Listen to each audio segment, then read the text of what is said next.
Hi, welcome back to my channel. Today I'm going to be talking about the Polaroid SX-70, which has quite a lot of sort of hype around it. Loads of people love them. They are excellent cameras, glass lenses, very compact. Yeah, they're kind of top of the line Polaroid cameras. I do actually have and own one of the Polaroid Originals bags for it, mainly because I knew that they are quite good bags and you can just sling it over your shoulder and don't really have to worry about it. Plus you've got pockets for putting your film in and extra pockets for putting unused film or extra cartridges in there. So the model that I've got is the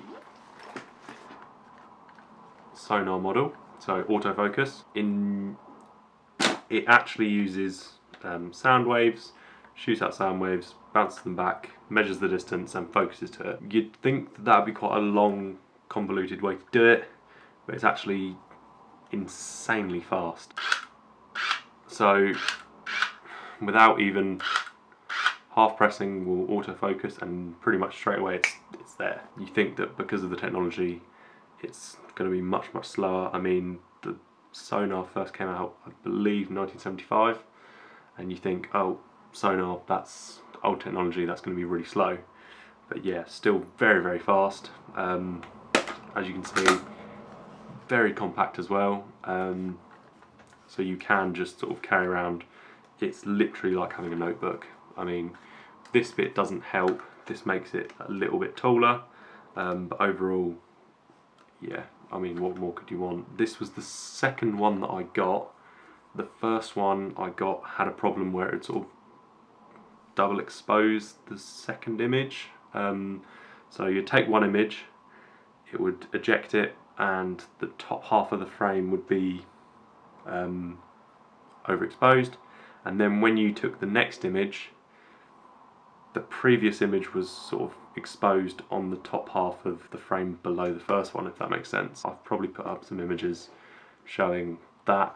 On some of them it looked quite cool. You could see sort of two images. It was sort of like a double exposure, but it wasn't what I wanted. I sent it away to get repaired. Haven't heard anything from the repairer for a while.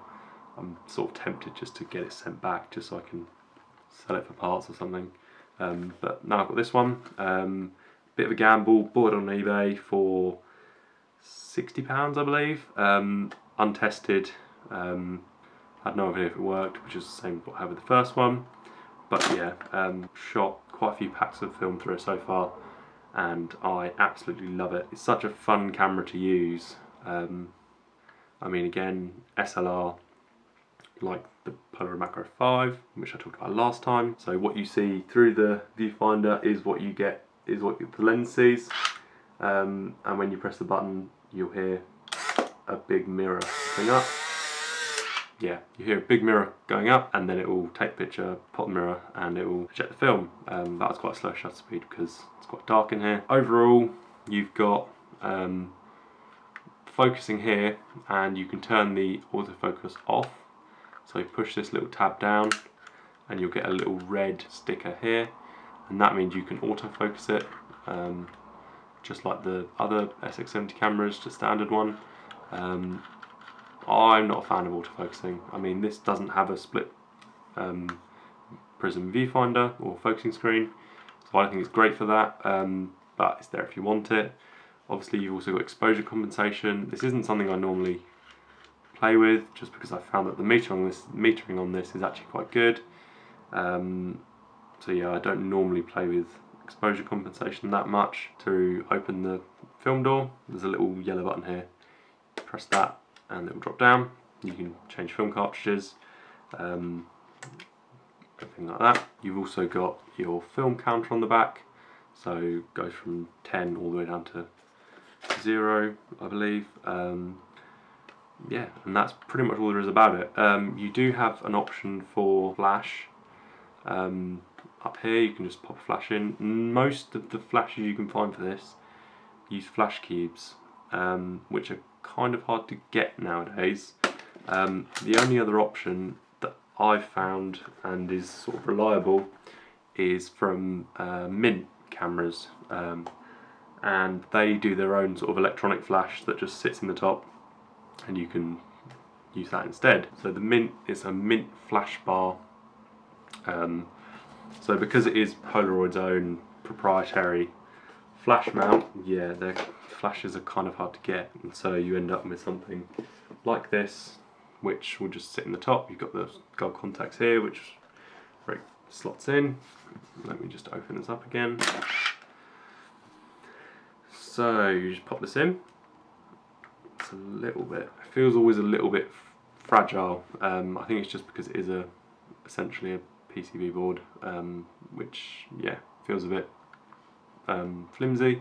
But you've got sort of three options here. So it's off at the moment. You've got half power and full power. The half power you can use with, I believe, you can use 600 film, so higher ISO, but you can use this and get reasonable exposures with it. I haven't tried it with 600 film, so I'm not sure how it performs. And then you've got full power just for the normal SX-70 film. When you turn it on, you get this blue LED, which I don't know if you can see is blue.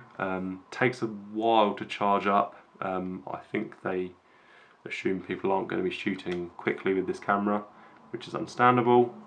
You've also got a test button on the back just to fire the flash, maybe to get an exposure reading, but yeah, as you see, just got a green LED, and then I press the, so yeah, there you go. You've also got a 2.5mm socket in here.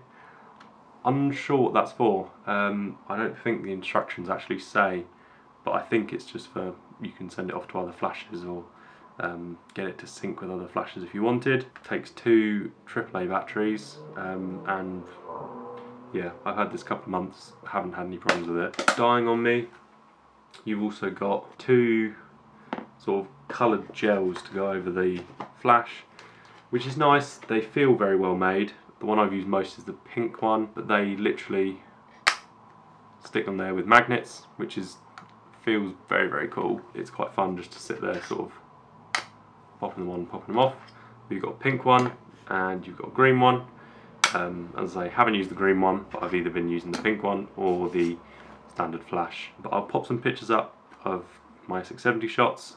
You can have a look at them. Again, they're not the greatest pictures in the world. I'm not the greatest photographer, but it's a fun camera to have. It's a fun camera to use, and if you can find them, sometimes they're quite cheap. So yeah, I'll shut up and you can have a look at the pictures.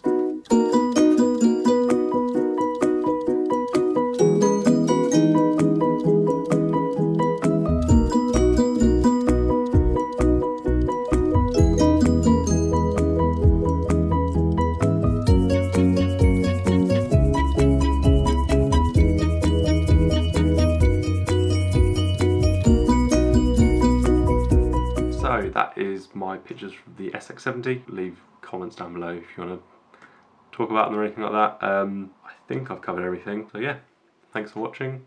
Like, subscribe, whatever you want, and I'll see you in the next video.